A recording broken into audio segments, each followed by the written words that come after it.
As far as the scientists are concerned, they have a different philosophy. They have a different approach. This approach is known as the falsification test. The scientists, they are so busy. There are so many new theories coming about, they don't have time to analyze it. They say, if you have a theory, first give us a way to prove your theory wrong. If you come about with a new concept, first give us a way, show us a way how to prove your theory wrong. Albert Einstein, in the beginning of the 20th century, he proposed certain things. How does the universe work? Along with it, he gave 3 ways how to prove his theory wrong. The scientists, they examined for 6 years, and then they agreed it was right. Now, anyone who gives a falsification test, it deserves to be heard. It doesn't mean the person is great or the work is great. It may be right, may be wrong, but anyone who gives the falsification test, it deserves to be heard. There are innumerable falsification tests mentioned in the Quran. You want to prove the Quran wrong? It is very easy, you try it out. Very easy. There are some falsification tests which was meant only for that time, when the Quran was revealed. Some is meant for today, some it will be meant till the last day. I'll just mention about 4 or 5 because of lack of time. One very good example is about the story of Abu Lahab.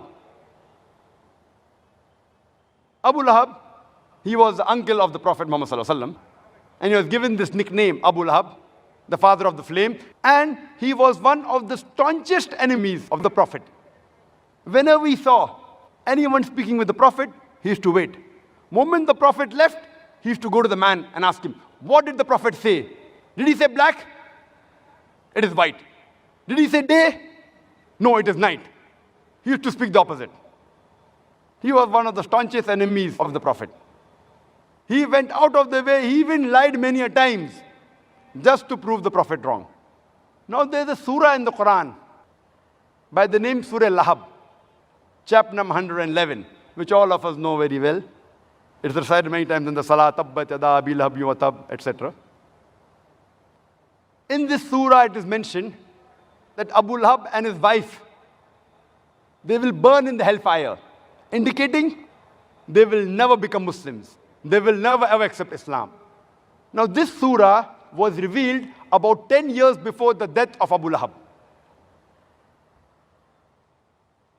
When this surah was revealed, only thing Abu Lahab had to do was accept Islam, and the Quran would have been proved wrong. Not actually. Many of his companions who were his friends, in the span of 10 years, they accepted Islam. Abu Lahab, later on, after 10 years, he died. 10 years he had time.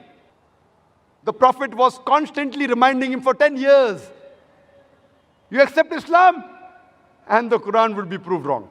So easy.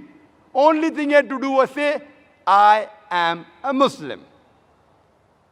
Finish. Not that he had to behave like a Muslim.